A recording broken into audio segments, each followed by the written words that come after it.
आप सभी का पुनः इस कड़ी में स्वागत है। एस्ट्रोवर्स नमस्कार की इस ज्ञान की कड़ी में we had spoken about the cycles of time and that a beautiful cycle is forming on the anvil very shortly with us. Jupiter and Venus are getting together.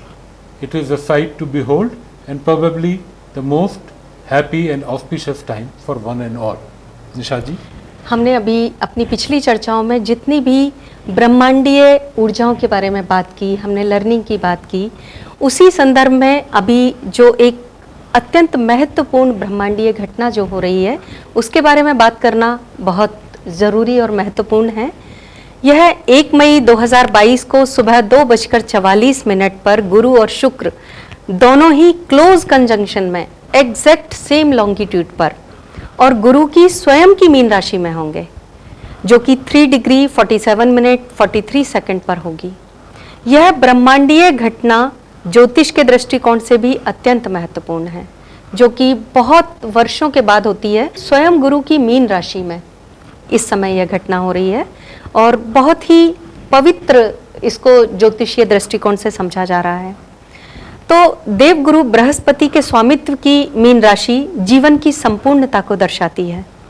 ज्योतिष में दोनों ही ग्रहों को गुरु की श्रेणी मिली हुई है और दोनों ही विपरीत स्वभाव के गुरु भी हैं।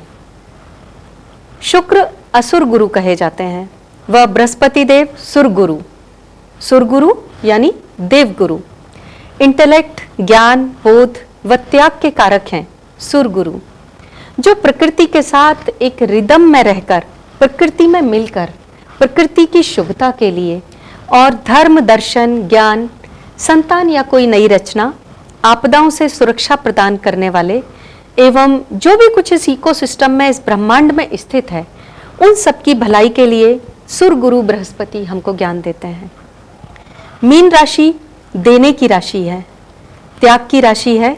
यहाँ मैं और मेरा जैसी चीज खत्म हो जाती है, यहाँ सिर्फ हम रह जाते हैं। हम मीन्स मैं इस प्रकृति में, मैं और प्रकृति। वहीं दूसरी ओर शुक्राचार्य जो ज्योतिषीय दृष्टिकोण में असुर गुरु हैं, जिनका सिर्फ सब कुछ पा लेने की चाह एवं पैशन होता है, प्रकृति के नियम के अनुसार या प्रकृति के रिदम में, प्रकृति के सुर में चलने की उनकी कोई मंशा नहीं होती। ऐसे असुरों के गुरु हैं असुर गुरु शुक्राचार्य। पैशन किसी भी तरह का, चाहे मटेरियलिस्टिक या स्पिरिचुअलिस्टिक, यहाँ तक कि संजीवनी विद्या का उपयोग करके जीवन और मृत्यु जैसे प्रकृति के रिदमिक कार्य में भी इन्होंने अपनी इच्छा अनुसार परिवर्तन ला दिया। यह विषय तो बहुत वृहद है और बहुत इंटरेस्टिंग भी है, बड़ा खूबसूरत भी है, लेकिन समय की बाध्यता के कारण मैं अब चाहूँगी आप अपने विचार भी इस पर रखें, क्योंकि वर्तमान में दोनों ही गुरुदेव बृहस्पति के घर में मीन राशि में हैं। तो मुझे ऐसा लगता है कि निश्चित रूप से देवगुरु बृहस्पति के अनुसार ही शुक्रदेव का आचरण होगा, जो कि प्रेम, सौहार्द, आशीर्वाद, सौम्यता व शुभता को बढ़ाते हुए जगत में सकारात्मक ऊर्जा की वृद्धि करेंगे। जी, आप बताइएगा। गुरु का तात्पर्य है वह जो अंधेरे को हटाए, जो प्रकाश की ओर ले जाए। ज्ञान का, विजडम का प्रकाश गुरु देते हैं। यहाँ तक कि खुद सूर्य जो सौर मंडल के राजा है, खुद ब्रह्म है, वह भी गुरु के पास जाते हैं इस विज्ञान को, इस विजडम को प्राप्त करने के लिए। गुरु का देना, जनरॉसिटी, गुरु की nature of giving Joy is something which is completely astonishing. कभी वो लेने की बात नहीं करते, देने की बात करते हैं। बिल्कुल। यह गुरु मीन राशि में एक ऐसे डिवाइन सोशल गाइडेंस की बात कर रहे हैं जहां पर एक अंत्य और अनंत की ओर बढ़ने की बात है। तैत्तिरीय उपनिषद में कहा गया है, सत्यम ज्ञान मनंतम ब्रह्म। आनंदवली में यह बात आई है कि सत्य, ज्ञान और अनंत यही ब्रह्म है और इनको दिखाने वाले गुरु हैं। परंतु इसी उपनिषद में कहा गया है कि हम सब मिलकर इस काम को करेंगे। यह सब मिलकर काम करने वाली जो अनंत एक समुद्र है वह मीन राशि है।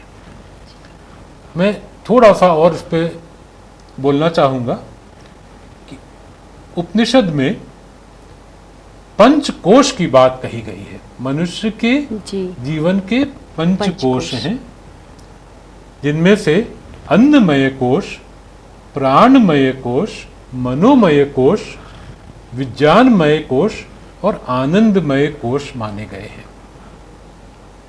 जहां मनोमय कोश थॉट, विल की बात करता है, वहां आनंदमय कोश ब्लिस की बात करता है, उस आनंद की बात करता है जो हमने कहा कि शंकर भी कहते हैं कि चिदानंद रूप शिवोहम शिवोहम।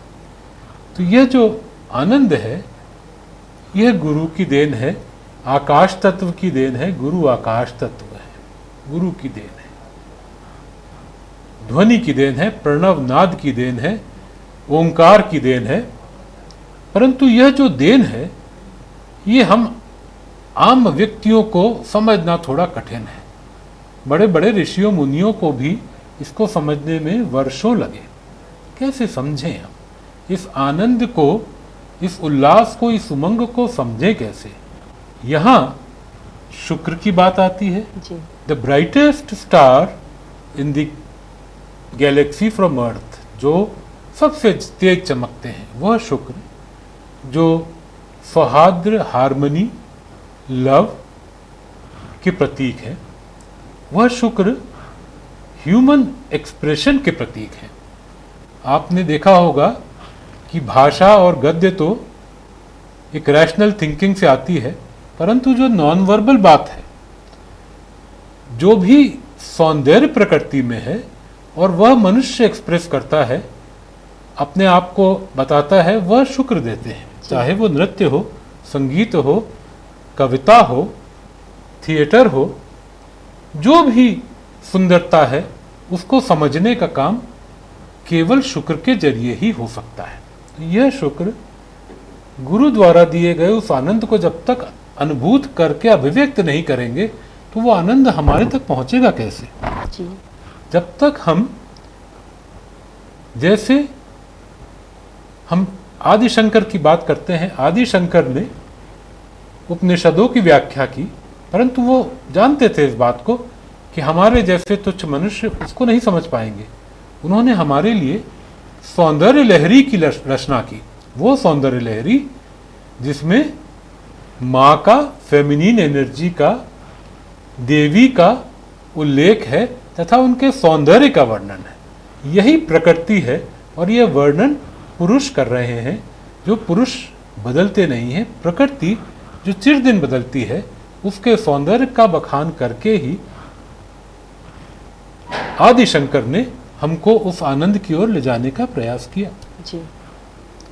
यह भी अपर्याप्त होने पर उन्होंने भजन का सहारा लिया, जहां उन्होंने कहा भज गोविंदम। केवल एक भजन में, एक तरंग में वह आनंद आ जाता है जो हम ईश्वर की उस आराधना में वर्षों कर सकते हैं। तो शुक्र के बिना अभिव्यक्ति के गुरु की सफलता कहीं कहीं संशय में पड़ जाती है। इसीलिए गुरु और शुक्र दोनों का मिलना एक ऐसी सुखद अनुभूति है, एक ऐसा उल्लास, उमंग और एक पॉजिटिव, सकारात्मक, रचनात्मक समय है, जो शायद हमारे लिए एक बहुत ही आज के कठिन परिवेश में, जहां युद्ध, महंगाई से हम सब जूझ रहे हैं, आपसी विवादों से जूझ रहे हैं, वहाँ हमें एक अवसर देता है सौंदर्य को देखने का। गुरु यदि ध्वनि है, आकाश तत्व है, तो शुक्र जल तत्व है, रस है। जितने 9 रस हैं उनकी अभिव्यक्ति ही शुक्र है। कुछ ऐसा ही लगता है जैसे ब्रह्मांड में दोनों गुरु बैठ के मंत्रणा कर रहे हों कि पृथ्वी पर लोगों के कष्टों को कैसे दूर किया जाए, कैसे सौंदर्य सौहार्द का वातावरण बिल्कुल क्रिएट बिल्कुल। किया जाए। क्या बात कही आपने शाह जी। जी। ये समय है हम सबको आपस में सौहार्दता के साथ, हार्मनी के साथ, जॉय के साथ, खुशी के साथ मिलके आपसी संबंधों को सुधारते हुए उस चिर आनंद की ओर कल्पना करें, उस तक बढ़ें, उसको पहुंचने की कोशिश करें। आइए इस 1 मई के इस सुखद अवसर को हम सब अपने जीवन में समाहित करें और प्रयास करें कि हम अपने सभी जो हमारे विचार हैं उनको सकारात्मक और रचनात्मक रखें। जी निशा जी, आपका बहुत बहुत धन्यवाद। सर, धन्यवाद, नमस्कार।